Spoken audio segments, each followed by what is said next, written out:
Alrighty, watch fans, welcome back. Yet again, another episode of Rob Reports.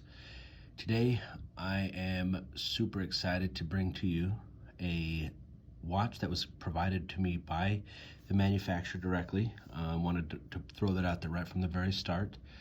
Keep in mind that it will not affect my mini review, if you will, and I want to be as honest as possible and tell you the good, the bad, and all that about the watch.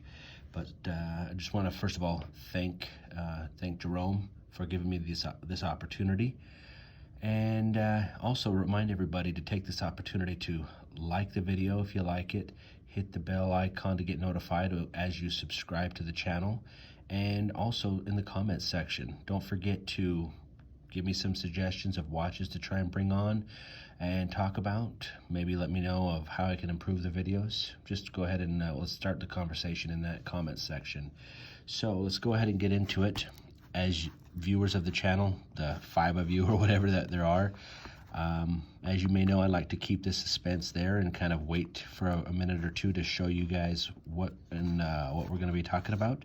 But this is a press watch that was sent to me, so in full disclosure, it might have some nicks, scratches, and whatnot, because it's been previously handled, right? The reality is it's been previously handled, photographed, and whatnot. So I want that abundantly clear, and it is not a production model. So it's very close, though. Here we have the Serica.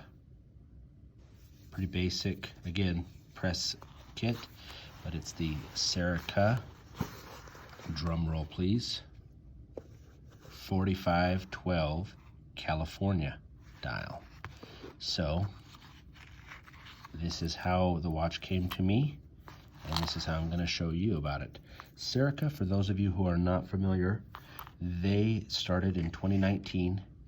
It was a project that was brought about by, I believe, 4 collectors, 4 enthusiasts, 4 businessmen, and it's French. Their first model was the WMB edition, a lot of W's, but the WWW has some historical significance, and it stands for wrist watch waterproof, and the WMB was for the William M. Brown edition. And you can see very clean, the previous iteration, the WMB edition, has a different dial, but still no logo. The only place you're going to see the logo, or the name I should say, is at the 6 o'clock, where you'll see L, Serica, Swiss L, and the L's for luminous, right? To show that there's some luminous material on the dial. So that's it, though. You're not going to see anything really big branding wise with this watch. It's a really, really fresh take and quite nice to see. The case, let's go ahead and jump into it. The case is made of 316L stainless steel, somewhat standard, I guess, by today's standards. I almost feel like it's commonplace now for everything to be made of 316.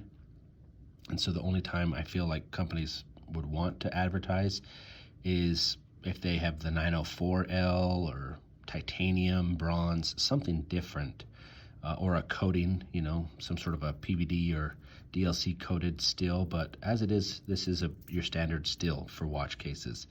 It is 37.7 in width. Your thickness, including the glass, I thought it was a nice touch that Jerome and the crew put that in there, but slight dome, you can see that ever so slight dome on the crystal, on the sapphire crystal, but the thickness is 11 point, let me double check my notes here, 11.3 millimeters thick. Quite thin when you think about the water resistance that we'll get to. The sapphire itself is 2 millimeters thick with that dome and everything. It is AR coated. As you can see, it's still has some glare, but it does have some AR coating, which is a nice touch. It has a movement in it that is a mechanical hand winding movement, so that's how you're able to get that thinness down, right? That thickness is reduced, not having to have the automatic winding rotor and the various gears that go with that. We have, in this version, let's go back. The first edition had an ETA in it. As many of you viewers know, there are supply chain issues with ETA availability, so Serica has branched out, and this second gen has started to use the STP 111M movement made by the Fossil Group.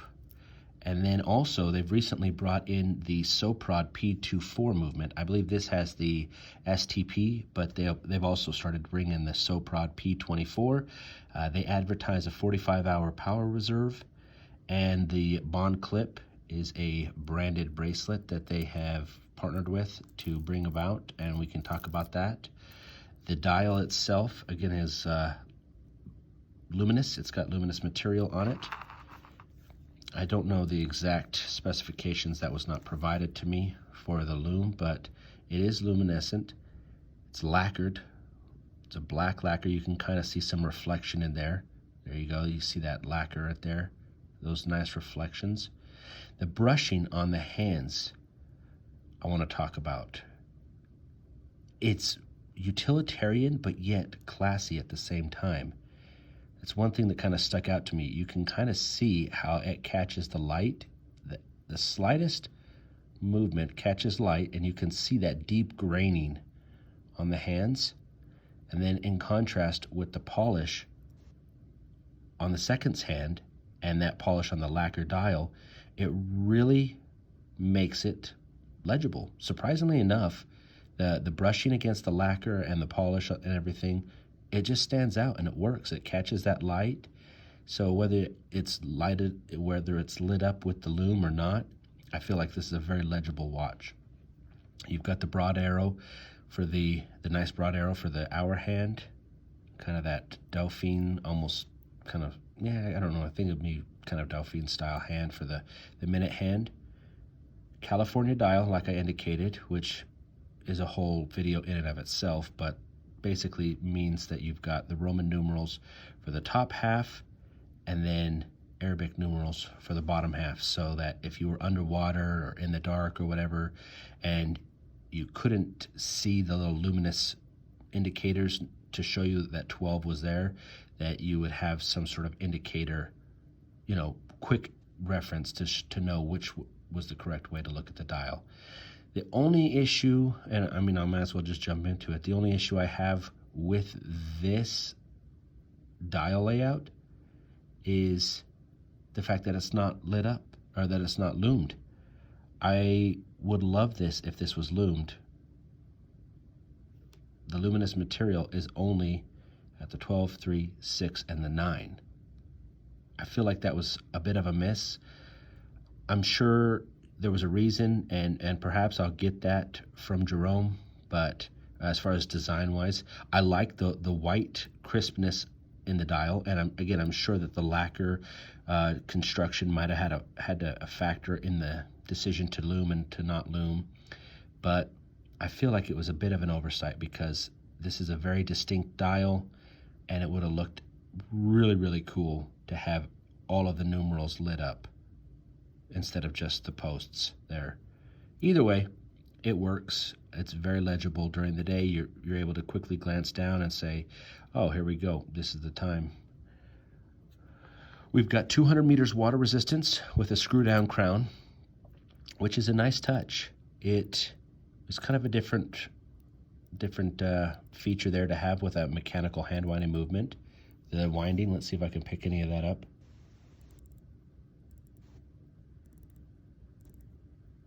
Is actually quite nice. Very, very smooth. I was surprised as far as the winding of it. The crown, as you can tell, unguarded, rather large. It is, I believe, 7.5 millimeters. Very, very easy to manipulate, easy to screw in and out, rather smooth action. The threading seems to be machined rather well. You've probably seen throughout the video the brushing on this case. Look at that brushing mixed in with that nice little chamfered edge there on the bezel, the polishing. Again, this is a press kit. It's been passed around I have no idea how many hands have touched this beforehand, but the finishing still looks very, very nice.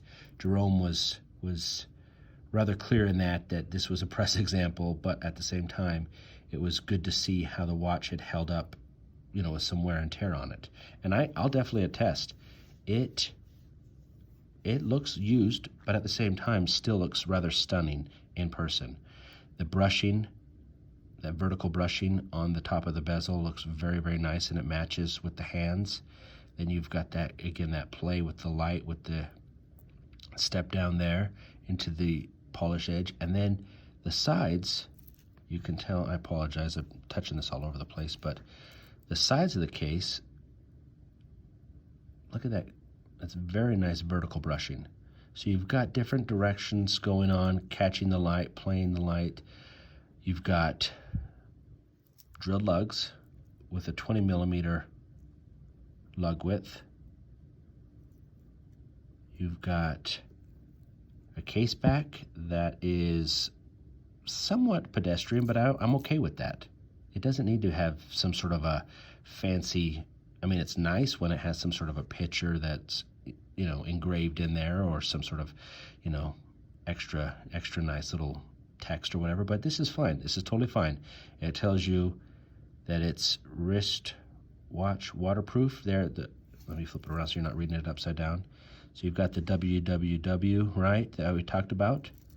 It's telling you that it's mechanical. It's telling you that it's Swiss made. And 200 meters with the logo there, plus the model number, 4512. All you need. It gives you the basics, and that's what this watch is. It gives you all that you need with nothing really extra crazy thrown in there, and I'm okay with that. That's what you kind of want with this watch. It's a great looking watch on any strap, whether it's NATO's, rubber, even some leather. The original models came with a leather NATO, and I think it really worked. Like, this is a watch that you could grab and go and just make it work. Take this on a trip, throw a few straps in your bag, and you've got just about any event covered. I kind of think that's the vibe they went for with the design of this. The fact that they've added this bond clip bracelet to the mix is also a nice touch. Again, if you don't really want to get into the strap game. It's kind of an interesting premise here. So you've got the fixed bar right there that doesn't let anything go through. And then you basically have almost infinite adjustability. So you'll find the correct width that you want, put it in there. See if I can do this on camera, and clip down. It's just that simple, right? It's super, super convenient. It's not a hair grabber. Some people, like my wife, for example, said, oh, that's going to be uncomfortable. And it's the exact opposite. There's nothing for you to get your hair cut on. There's no sharp edges. There's nothing pinching. It is actually extremely, extremely comfortable. It comes in two different widths, a standard and a long, I think they call it a large or something. I forget what it is, but basically, this will handle, my wrist is 7.5 inches, and I can barely get my hand in here. I'll give you a wrist shot here in a second, but then once it's on my wrist, it's perfectly fine. So if you have larger hands, you might want to get the larger width and then just have, the adjustability taken care of, but keep that in mind. Let me go ahead and get it on the wrist, and I can show you a wrist shot real quick. There's no way I'm going to even attempt to put this on camera, but here we go. We've got 7.5 inch wrist, 37, just a hair under 38 mil case. Give you the barrel shot, down the barrel. And I'm telling you, this watch wears extremely, extremely well. It just works. It disappears. It's not obtrusive. It's not flashy, but yet it gets noticed, and it is a nice overall watch. I think Jerome and his team have really knocked it out of the park with this. See, I've got it a little loose, but I could just go through and adjust it if I needed to. It's just that easy. And I'll show you. Just go another rung down, tighten it up. It's just that easy. So overall, great watch, great design. I like what they're doing. I like the fact that they are confident enough to not put their dial or their branding all over the place. They let the design speak for themselves. I think the price is reasonable. It's, you know, it is what it is. I'll go ahead and throw up a little text because I forgot to actually write down the I think it's just a bit under 800 or 900 US. I think it was like 600 euro. But again, I'll throw it in there. And I think it works. I think this is definitely should be considered. I think that it could be improved, you know, mainly the luminescence. I'll try and put in a loom shot at the end, but I think the luminescence is fine, but it is definitely something that could be improved upon. The other versions that they have, there's 3 separate versions of the 4512. Those have different loom plots, and I believe the original WWW version had every hour marked with a little loom plot. And I feel like they could have done something, if they were trying to do something different, they could have done, you know, they could have done the loom differently and still had each model to have different layouts. So take that for what it's worth, but if that's my main complaint, then that's fine. I have no issues with the timekeeping so far. The watch seems to be running well within specs, and I'm curious how that SoPro is going to turn out. But there you go. You've got yourself a great everyday grab-and-go field watch that can take any adventure that you could possibly throw at it. Thank you, Jerome. Thank you, Serica. Keep up the amazing work. Keep putting out watches that let the designs speak for themselves and that really let the enthusiast, you know that you're paying attention. Fans, here is the loom shot for the Serica 4512. As you can see, you've got the 4 posts there, the 12, 3, 6, and 9 with the hands loomed, and no loom on the second's hand, so no telling if the watch is actually running or not. But overall, I would say this is my biggest issue, and I don't want to use the word issue, but issue with the watch. I feel if the loom had been improved, then the watch itself could be dramatically improved.